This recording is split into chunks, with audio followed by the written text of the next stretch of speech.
Without further ado, I'm so delighted that you're here. These two gentlemen are extremely important to us at the Noguchi Museum, and also all of us who are here in Queens. I will introduce them formally, but I just want to say that Isamu Noguchi built this museum and opened it to the public in 1985. Amy Howe always corrects me. In 1985. But he first moved out here in 1960. He bought the building we're sitting in 1970. And he actually was working on a project starting in 1977 that would have a big impact on Stephen Holl, which is the Lily and Hugh R. Cullen Sculpture Garden in Houston. And it was so right here where he had his studio when he was doing these things. It was also here that I think he was still alive, or if not, Shoji Sadao, his colleague, was, where the what they call the Noguchi Court, which is kind of the terminus of the block building at the Nelson-Atkins Museum, which is this extraordinary light box addition by Stephen Holl, and it reminds me of Akari, and I bet it does other people too, sorry. So he has kind of been filtering through the Noguchi Museum and Noguchi's world for many years. So too, in a very different way, has our most esteemed local council member, but also the I'm sorry, I always get it wrong, but he's the second head of the city council, which is the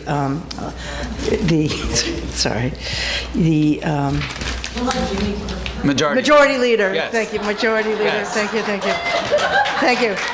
But with Jimmy, or the honorable council member Van Bramer, he and I used to sit in offices down on Broadway at this time of year when we were dancing for budget money, and he was working for the libraries. And boy, has he done a lot for the libraries, and that's terrific. Thank you. He's also doing a lot for the cultural life. So this evening, because of these two gentlemen particularly, we are going to have an extraordinary library opening this fall in Long Island City. And it's something. I'm not trying to take any wind from your sails, but I had a really extraordinary experience from Martin Friedman, who you worked with, who's trying to make all these Noguchi things happen at the Nelson-Atkins. And he brought out here the architect one day, Frank Gehry. And Frank Gehry told me how he was out and about in California, and he came home, and his cleaning lady had let Noguchi into his house. And Noguchi had been sitting there for about 2 hours, kind of in a meditative pose, and he turned to him and he said, "You know, you're not an architect, you're a terrific sculptor."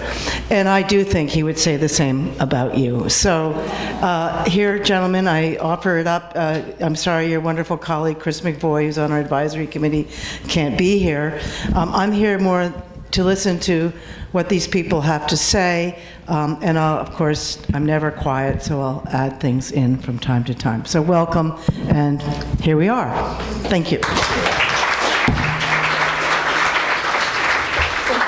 And if I didn't say anything I should have said, please say it. 'Cause about you and you, because I just wanted to make it a little less formal, so I did. I think we agree, don't we? Yeah.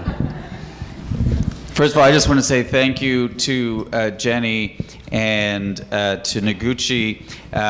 It's a great honor and privilege to be here with Stephen, and it's been one of the treats of my entire career, and I don't say this lightly, to work on a project of this significance that we can and have made happen for the city of New York, the people of Queens, and I've said it all the time, this will be a landmark the day it opens, and that is something I feel so immensely proud of, and to have someone of this man's stature and significance designing a building in Queens, our beloved Queens, it is such a source of pride. So thank you, and a big round of applause for Stephen, the amazing Stephen Holl.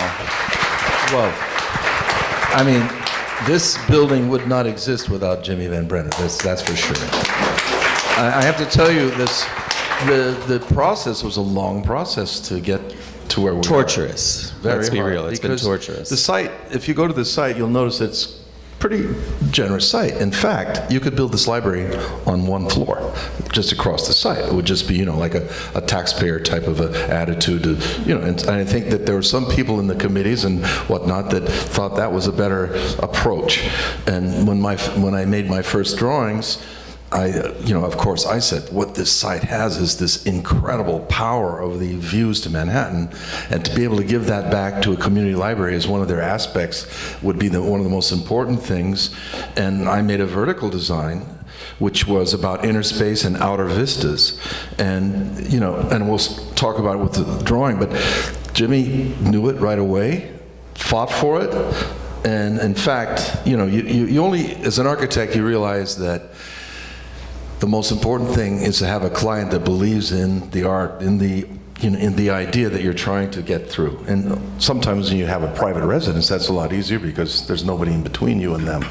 But when you have an entire community and you have a political and you have everything, it's a war and it's a long battle. And Jimmy was always the one, and there were so many times that was going to be canceled or pushed out, and then it was set aside. I mean, it's just a long. So I'm kind of happy that the publisher Lars Mueller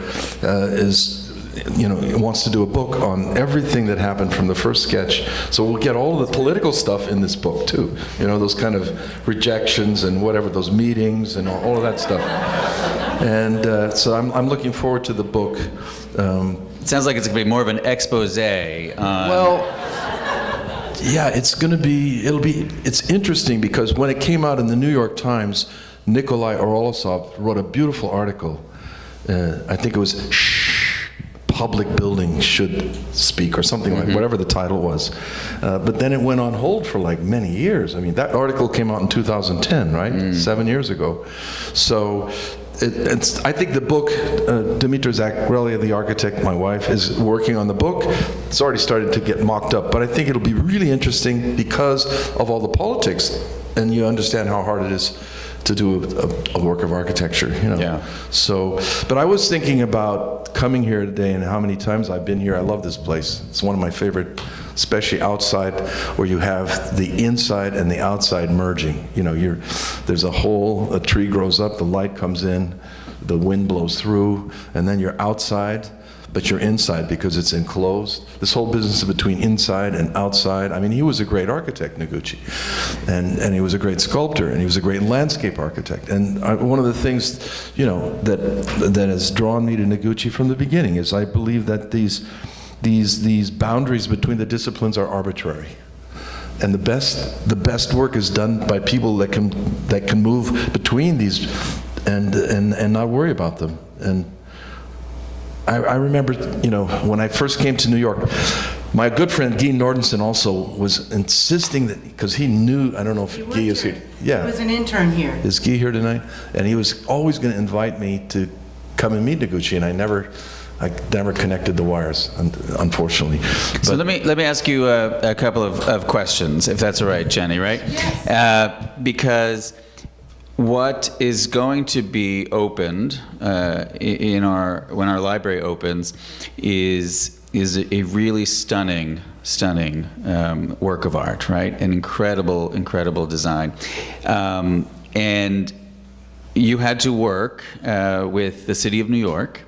And we had to fight against others who had a smaller vision for that piece of property, right? Folks who told us, those who have followed the library saga should know that it was dead. It was really dead 2 or 3 times. It had been killed. There was not enough money. The City of New York, many people said to me, we should not spend this. Why don't we scale it back? It'll be 1 or 2 stories. It'll be a box. There'll be no light. There'll be no air. It'll just be what it is. Functional. Yes, don't worry about it. And we both insisted. So I wonder how that impacts how you feel about working with government, and would you build again with the City of New York? Well, I'm working with the Kennedy Center expansion, and it makes the City of New York look like a piece of cake. You don't know how bad it can get. Try to go to Washington, D.C. 65 presentations later, we finally got a permit. Let's not go into the bad things. I mean, I just want to say, you had an advocate, and that's what's really key, too. Yeah. I mean, Jimmy was your advocate. Right. When you don't have an advocate Forget in it. these projects, You're dead.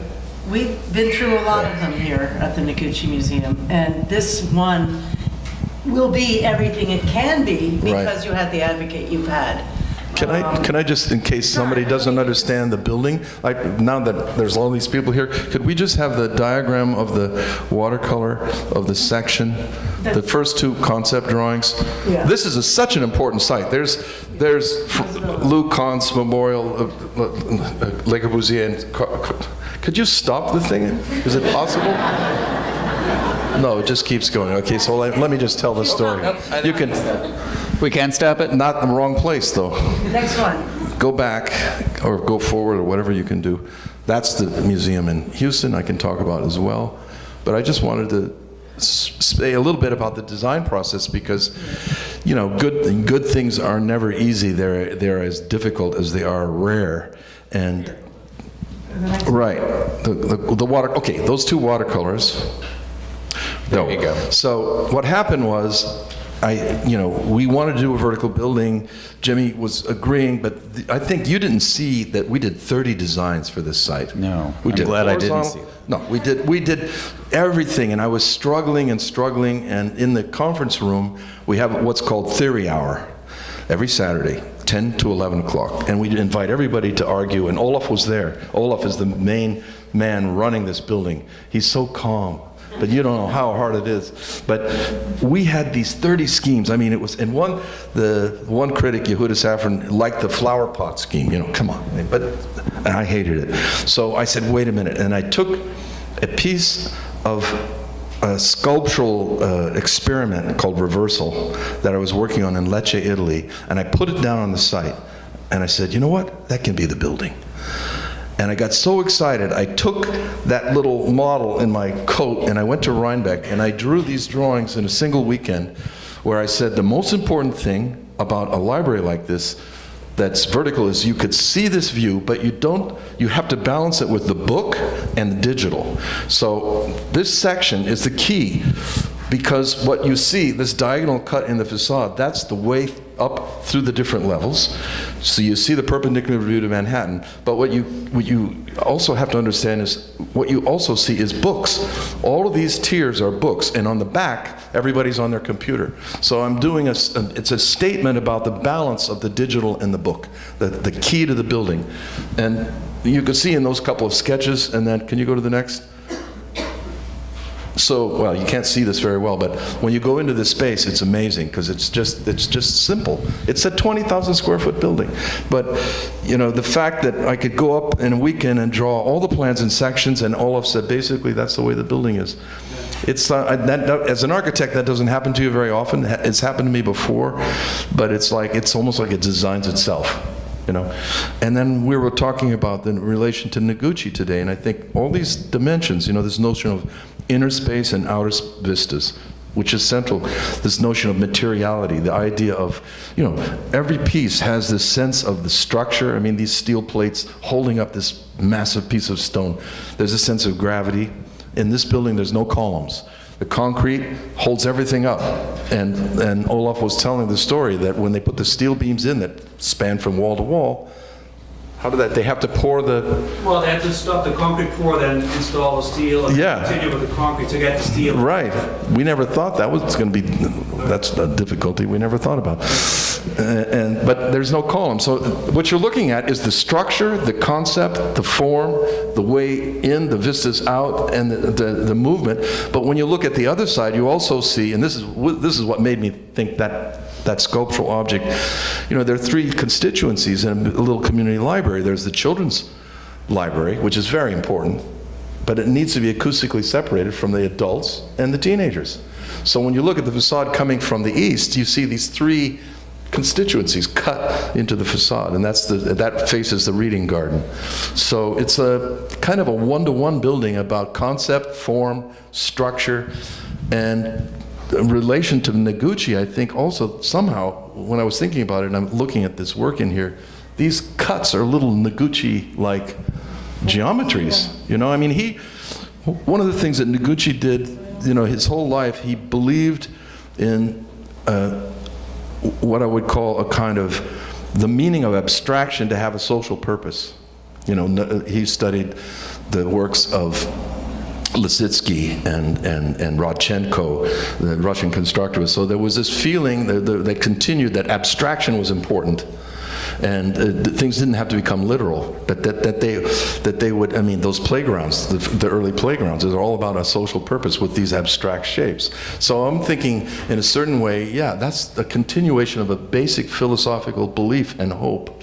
You know, that goes on. So as a library guy, I'm interested to know, because I've actually had people ask me, Stephen, are there going to be books in the library, right?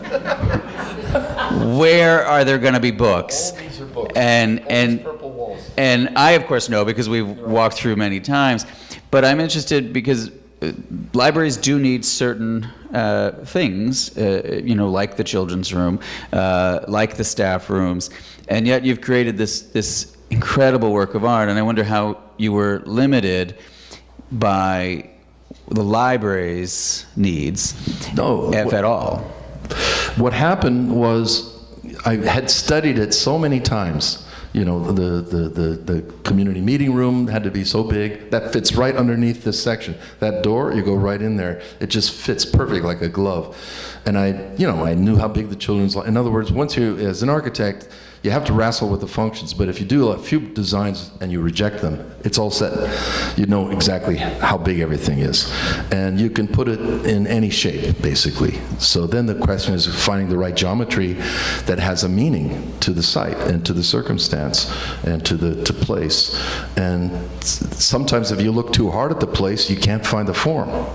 You have to look somewhere else.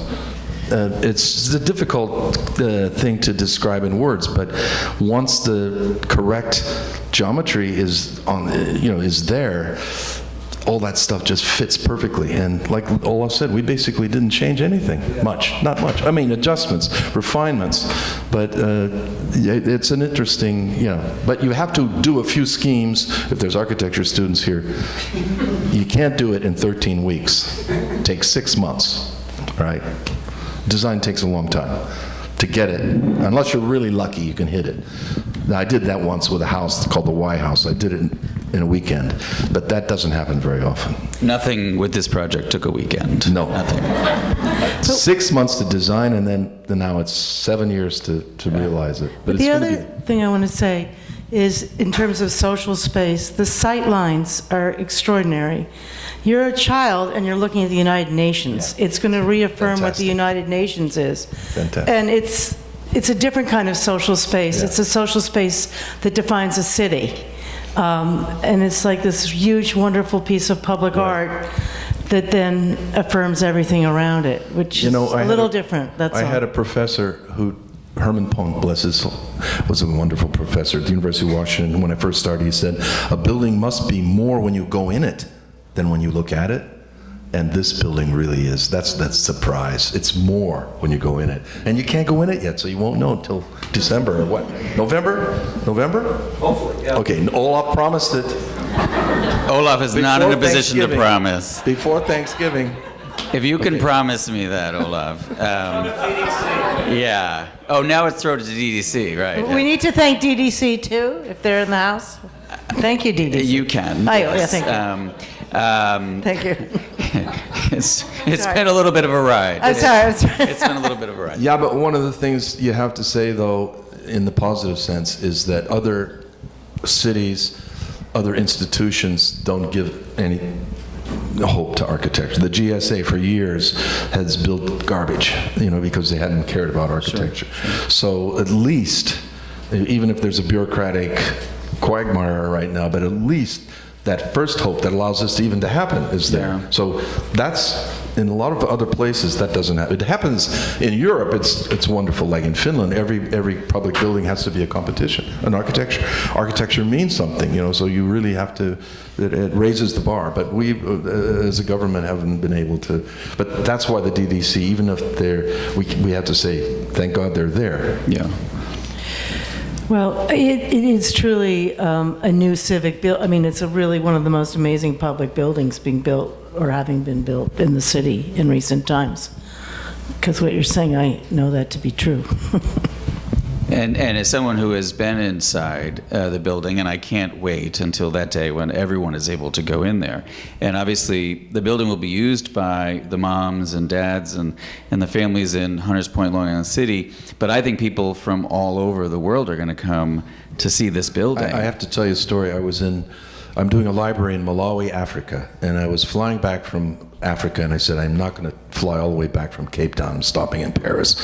So there's a developer, Philippe Journeau, who wants to do a project with us.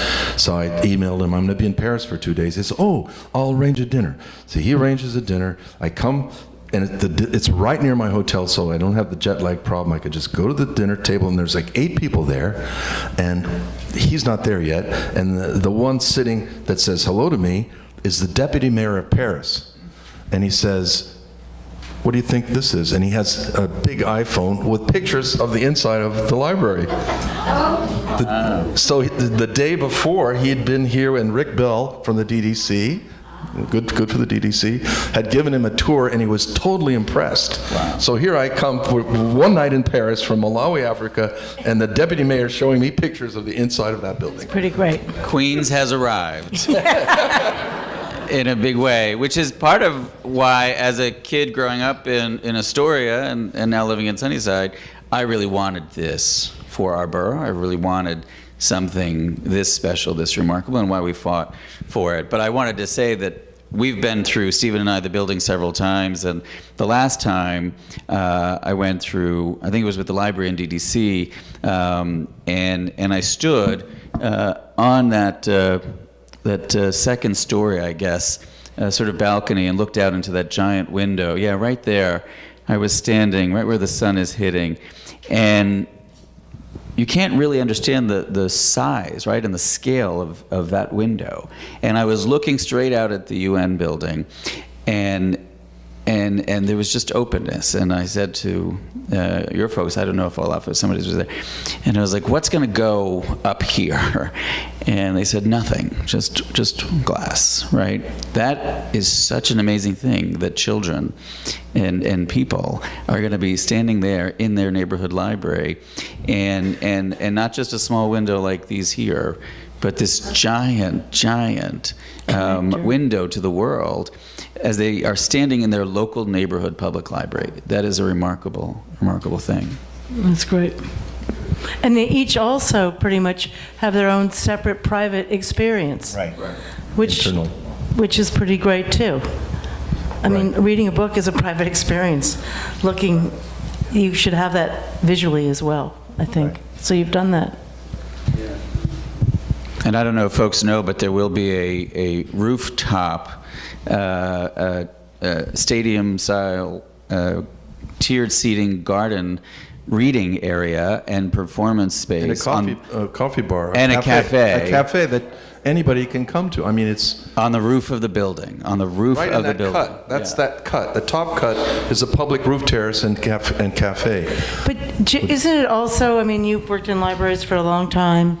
Libraries are struggling to figure out who they are and what they are. The whole access to computers for people is really important. I remember last year at the people testifying for library support at the hearing, and these recent arrivals to our country saying how extraordinary the library system is here and what it means, and how it's almost like a second sense of home. If you have no windows and you're looking out at this, that's pretty cool. So what am I saying and what am I kind of dribbling about is, I think it sounds like you're also helping to redefine what a library is. Absolutely. And that's very much what we also in the museum field are struggling with. When you say, oh my God, they're having happy hours, or what is a museum supposed to be, and what is it, and that's part of what you're doing. In fact, right when we began this project, that's what we were doing. We were having these meetings with the community, and what was amazing is, for example, immigrants really need a space like this library because they need to get some help filling out forms or documents, and they can find at the info desk at the library, they can get help. Exactly. And if you take I guess we took a 30-minute walking circle around that site and try to look at the constituency, the people, the public that could use this space. You have a lot of people that need this kind of community, what I call a social condenser, a place that they can come. And I think that today, also I say, this business about the digital and the book, we run a library program at Columbia University, and then young students think they're being, kind of cagey because they have no books.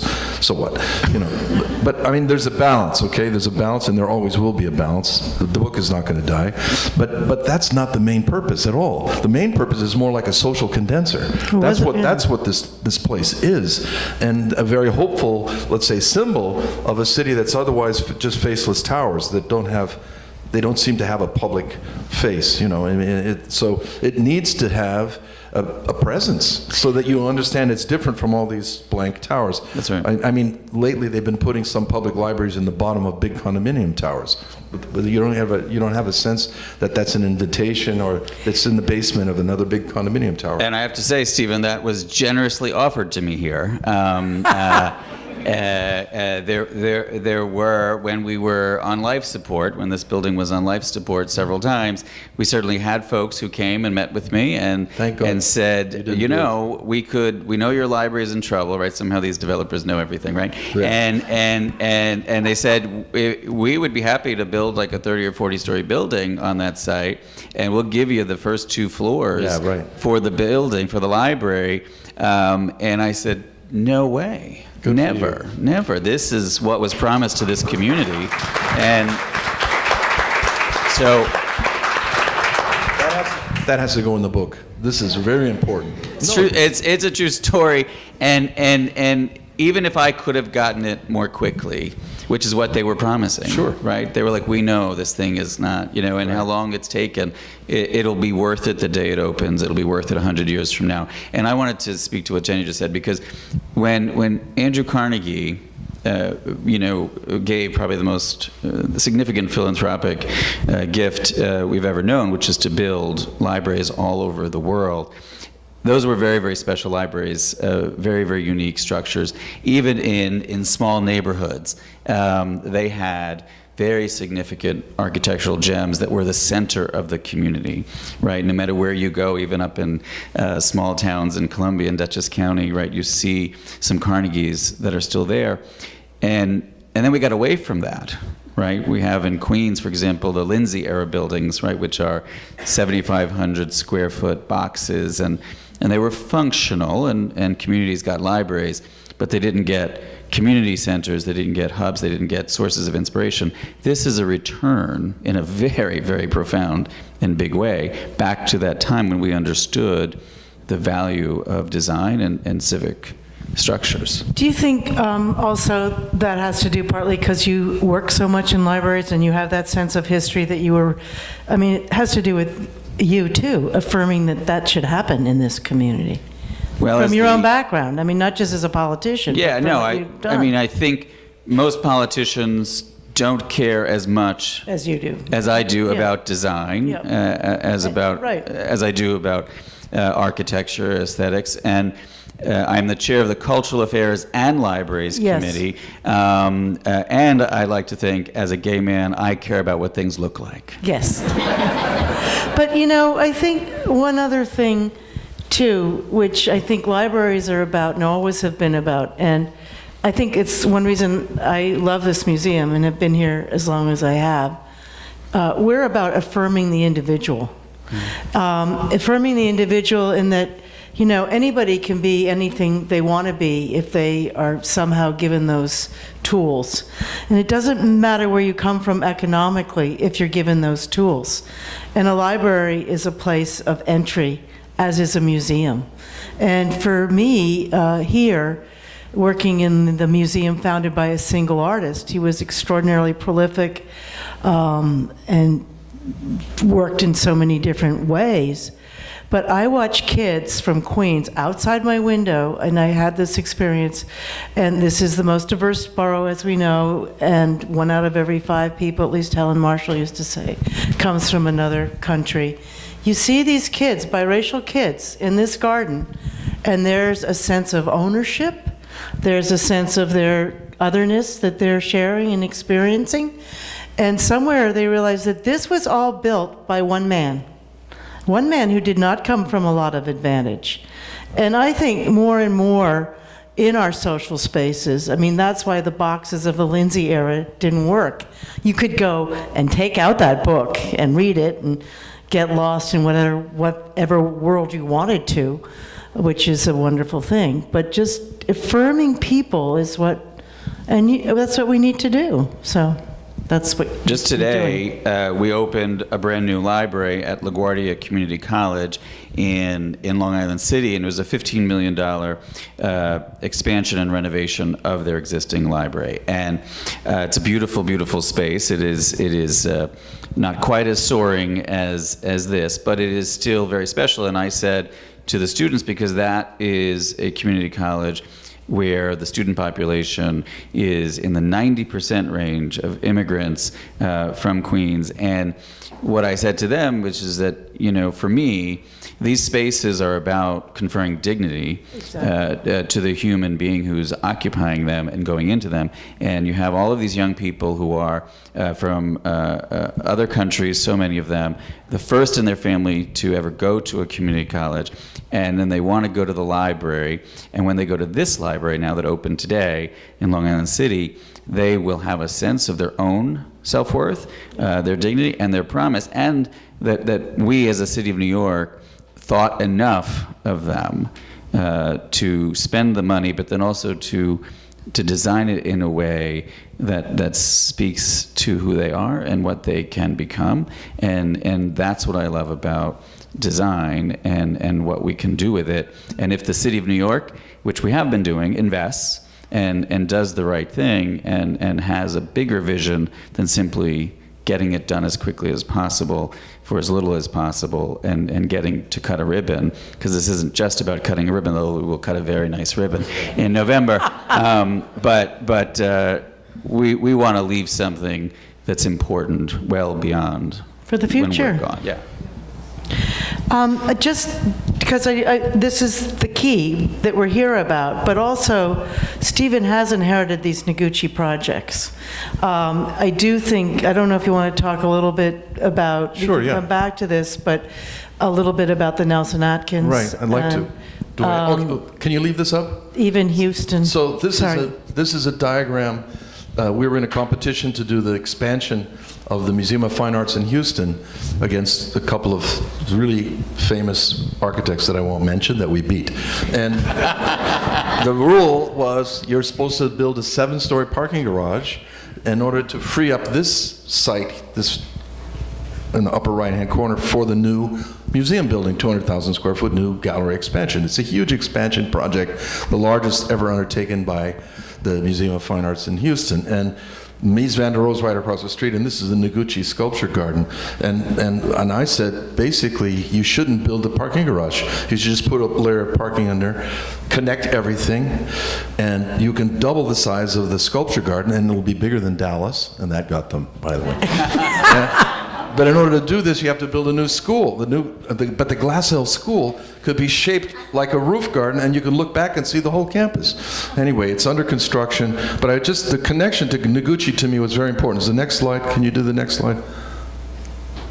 So Noguchi's garden, which is right here, is all made out of these convex shapes, these mounds, and these triangulated walls.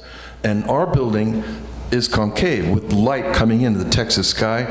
And when you see the Glassell, I don't have slides of it, but one of the things about Noguchi's garden, it's a piece of sculpture in itself. And he has no pieces of his are in the garden. No, there's one. There's granite, okay. That granite triangle. Okay. That's not concrete.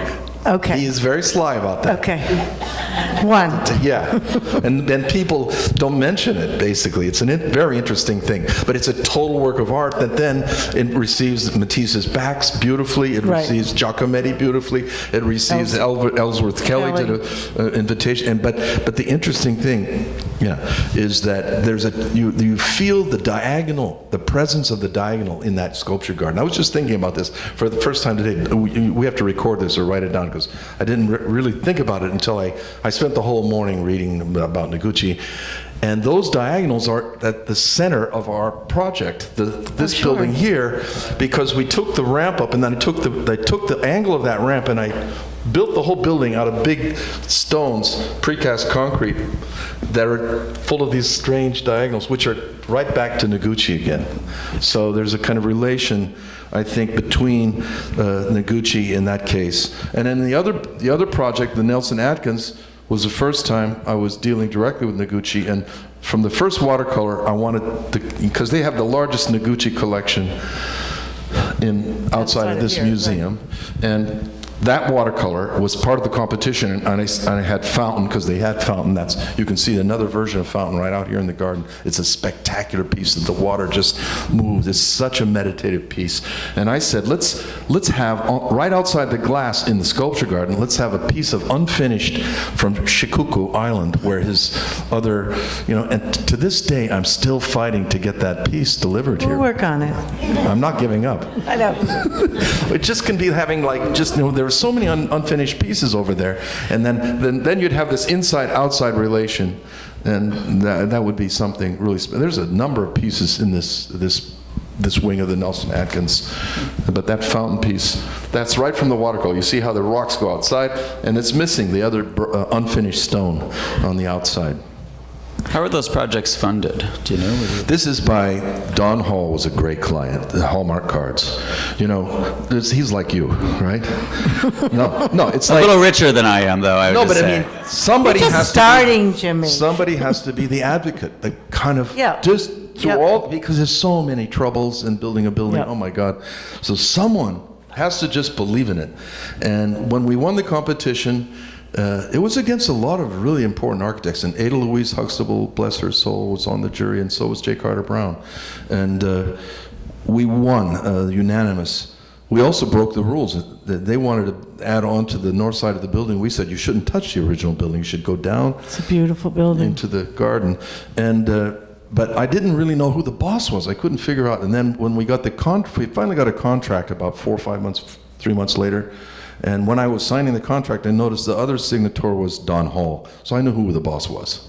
And he believed in the project, fought for it forever, So all through thick and thin. And it's been a great project. And they're going to celebrate their 10th anniversary. That's great. Yeah, it's in great shape. Did the Akari lights influence you at all? I'm sure Akari is in my whole apartment. Dimitri and I is just lit by Akari. The weekend house is by Akari. No, I always thought that how can it be that the design that was done in 1940 or whenever it started 51, 52. can be so strong and so smart and so light and so warm? And I love Japanese soji screens anyway, but that he picks that up and places it in an industrial product that just keeps going, right? You sell a lot of them here, right? Well, I know I buy a lot of them. Yes, we have them here. Everybody here should buy Akari lamps. Anyway, this wasn't a paid-for advertisement for Akari, I promise. No, You didn't say no, though, Jenny. You didn't say no. No, well, I do have work to do. Exactly. But I didn't want to go off. I just, we're here, and I wanted to bring this on. Do you have anything else you really want to say? I mean, I think you can continue talking for a long time. I know you've been feted. You're getting lots of awards for this. It's really being acknowledged in the architectural press and everywhere. And it's really exciting that this is a true civic monument that is going to unfold in Queens this fall. And it's great to have this happen along with the other culturals that are here that you've done so much to support and continue to do. So Well, Thank you both. I will say that since I've been the chair of the Cultural Affairs and Libraries Committee for 7 years, the City of New York, which is not just the council, but it's also the administrations that we've worked with, Mayor Bloomberg and Mayor de Blasio, we've allocated over $1.5 billion with a B, for capital projects for both museums, cultural institutions, and libraries. That is a very significant investment on the part of the City of New York in building our cultural and library infrastructure and making sure that these projects are special, are unique. So I could talk to Stephen all day because he's so important to me. And I just want to say that when we broke ground on the library, which, by the way, I know the date because Stephen gave me a little model of the library that day, which I get a lot of really cool things as a council member. People give me stuff all the time. Most of the time they're framed certificates. But but when Stephen Holl hands you, a miniature version of the library that we're doing together, and then on the outside it was dated, right? It said so it was May 16th, I believe, or something right around then. When we broke ground on the library, and I keep that at my office at City Hall, and it's one of my most treasured possessions. It also serves as a reminder of how long the construction has gone on. But I just want to say, it's so great that we have this building, that we made it happen, that has come to fruition, and I hope that you will build many more buildings in the city of New York, and grace us with more civic treasures like this one. I really do. This cannot be the last building, this building is $40 million or so, right, Olaf? Depending on 38. It's less. However, the rooftop terraced situation is not yet funded, although I've committed to putting another $750,000 into this library to finish the rooftop in June. When we adopt the budget, we will have that, because if we're going to do this, we're going to do it right? And we're going to finish it, and we're not going to open a library and then tell people, well, we're going to do that on the roof, but we don't have the money. Right. So we'll fund it, but it was well worth it, and it's just been a real treasure. I would just like to say one thing. I was thinking about, the importance of architecture and that you understand it. But I was lecturing at the Salk Institute to scientists. Half the audience was scientists. And Eric Kandel, the brilliant brain doctor from Columbia University, was there, and I was making a case. I called the lecture Architecture Activating the Brain. And it was an argument, the importance of abstraction and the importance of architectural space. And I ended the talk with Winston Churchill's famous statement, first we shape our buildings and then they shape us. And I think that's so important. Yeah. And this little building is going to shape a lot of kids and a lot of people. So it's, $38 million is nothing. If you're shaping all these lives in the future, it's pipsqueak money, it's nothing. That I fought very hard for, Stephen, that I fought very hard for.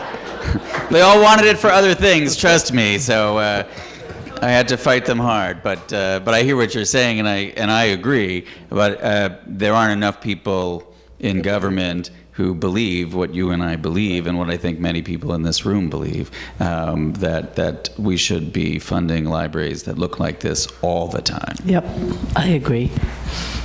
I think we can open it up for questions, if people have questions. Mr. Bernstein. I'm writing about Stephen, but I forgot to ask him, so everyone can hear the answer. How were you chosen for this project?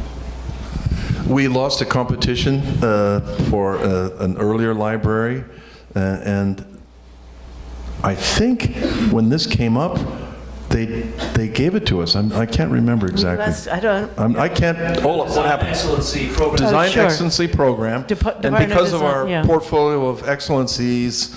But we didn't get the commission that we were going after, and they just sort of called us up and said, would you be interested to do this? Yes. Sorry? We got that one instead. Right. It was about 6 months afterwards. And then it took another 6 months to get the design, and then, So it started in the Bloomberg administration? yes, Okay, just curious. I asked him to contribute, by the way. Good. Maybe you can help with some coffee. Right.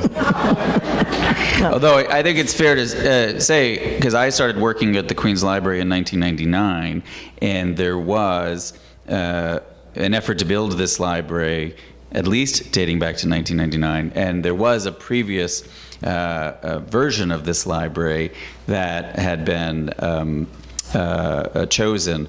That died, and that design went away. This is a much superior library than that one, and that was a major architect who had initially designed what would become the library here. I can't help but say this. I know you were not trained as a librarian, but people should realize that librarians are good politicians. They can be, although I'm not a librarian, so I don't know what that says, but Library folk. yes. Anyway, Amy. So, Stephen, your drawing was dated 2010. When Hurricane Sandy hit, did that have Oh, interesting. to your design, your initial concept? I think we did. We raised the floor. We took the basement We out. took the basement out. We raised the floor 10 feet above the floodplain. Whatever. Olaf knows what Yeah, happened. Didn't raise it much, but the main thing was to eliminate the basement and put those functions in this little Right. auxiliary building, we call it. Yeah, that was Right. the main reaction Right. to that. Yeah. But the overall design? It didn't, design it wasn't didn't really have to affected by change. that. No. That's great. Please ask questions. You all came. How close is it to the river? It has this fantastic view and all the yard. But there's a park in front of it, right? There's a. Close to the river. It's not that close, but the reason you get these fantastic views is there's nothing to be built there because it's a public park. Gantry Park is. Yep, Gantry And it's a wonderful. We were just there this afternoon, and the views fantastic. And there was It's someone beautiful. having a wedding in the park. And it was like, there's Manhattan, there's the Empire State Building, the United Nations, and then these people having a wedding in this green grass with all the spring green trees. I mean, it's like out of some movie or something. I'm sure they're going to shoot movies in that building. I hope so, and maybe we'll also have weddings in the building, Right. and Collect money for weddings. Right. We don't do that here, by the way. We a little can't. earned income never hurt anybody, Jenny, no? No, we've tried, though. Somebody said we could have one christening a year, maybe, but we don't do that either, so we can't. We don't have the time. We're open to the public. Yes? I went on a hard hat tour of the building at Queenstown, and they had a sample there of this like texture that you had tried to do from the outside with Right. like the walls and things. It was so interesting. Yeah, I wanted to line, the structure's on the outside, and I wanted to line the forms with, instead of plywood that has these flaky textures that hides the form ties, I wanted to line the forms with bubble wrap. And no one has ever done that before. And I got almost up to being able to do it, but the mock-up, I'm trying to get them to leave it on the site because it's so beautiful. Because some of the bubbles pop, bubble wrap, because the concrete makes it pop, so it has a very uneven texture. How cool. And it's like so beautiful, but they were afraid of it, the contractor, and they were going to charge a $1 million extra to put the bubble wrap in there. I said, what are you talking about? Just staple it. And no, they wouldn't. No, they didn't want to do it. Meanwhile, Tom Main found out about it, so it'll probably show up in one of his projects. Well, everybody here will know where it started. Yeah. Yes. Is that the surface that we're looking at now? Yeah. Yeah, it's a flaky plywood. It has a texture in it that hides the form tie holes, but it's going to get a penetrating silver stain, which will brighten up and take away all the splotchiness of the concrete.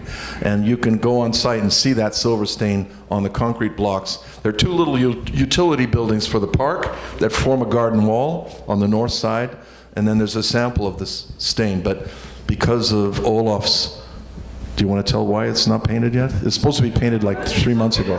Oh, we won't get into that. Thanksgiving, right?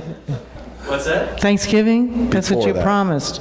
Oh, yeah. Oh, it'll be painted before Thanksgiving. Okay, yeah. Yes. Okay, you're painting it yourself. Olaf's right? painting Yes, it himself. Yeah, right. And I'm installing the windows. Then you could, anyway.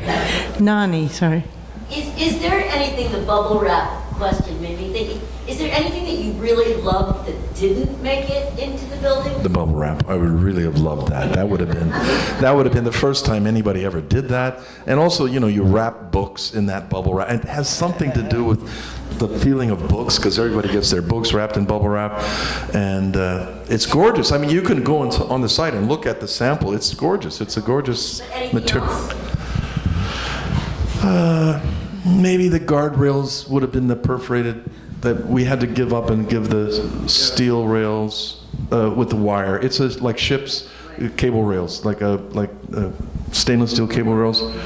The perforated design that we had for that might have been nice, but no. I mean, it's a minor details. The spaces are the main thing, and the concept is the main thing. The idea is the main thing. But yeah, I think it's going to be great. There are no compromises, really. We love that. Yeah. I wanted to ask, because folks who haven't had an opportunity to be inside, so there'll be portions of the inside that'll be wrapped in bamboo, correct? Right.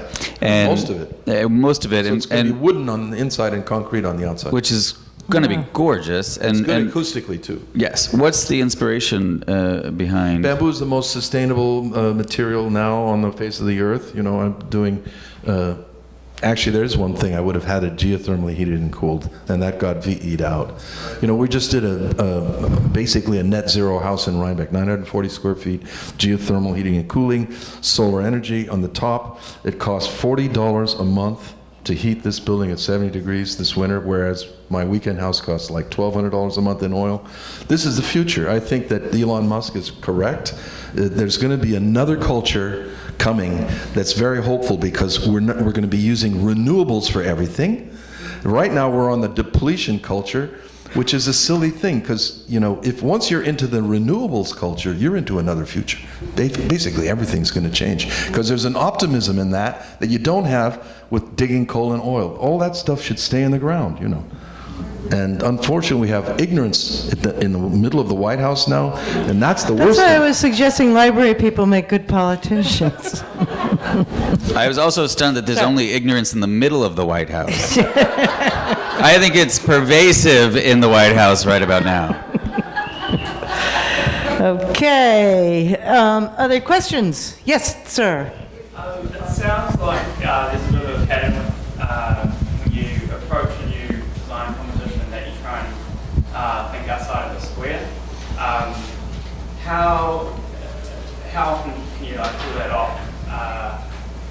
All the time. All the time. Every time.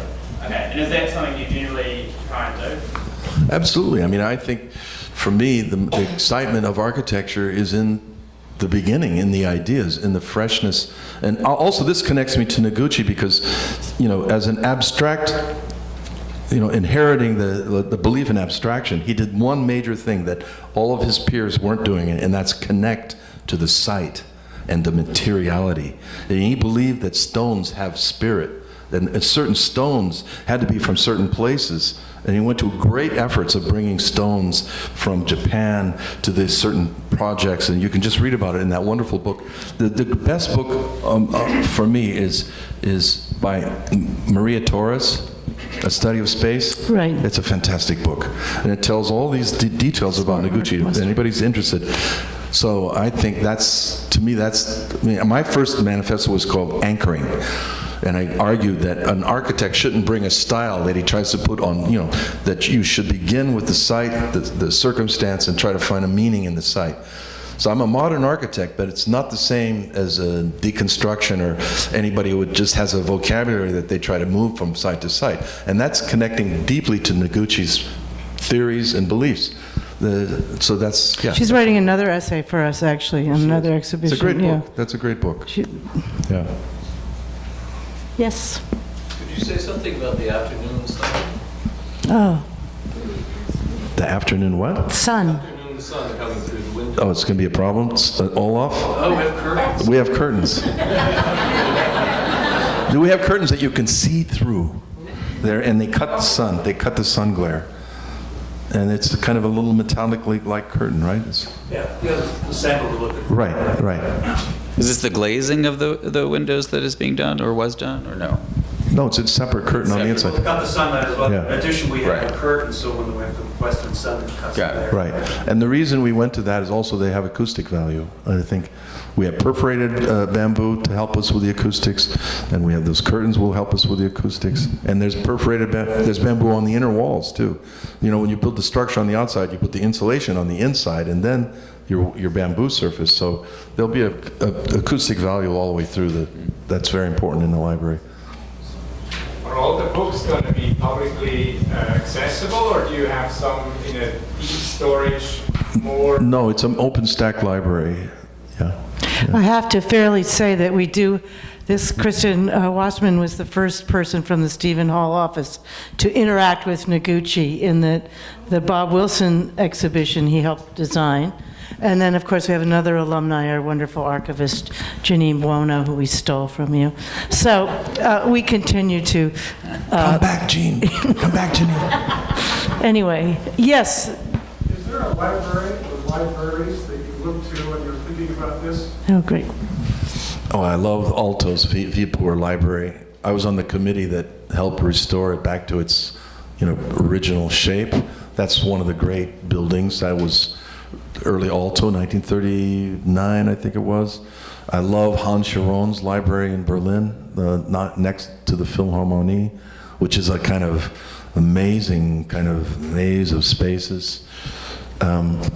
Osplin's Stockholm Library is important. Yeah, I think libraries are very important as public buildings, and there are a number of them that are great works of architecture.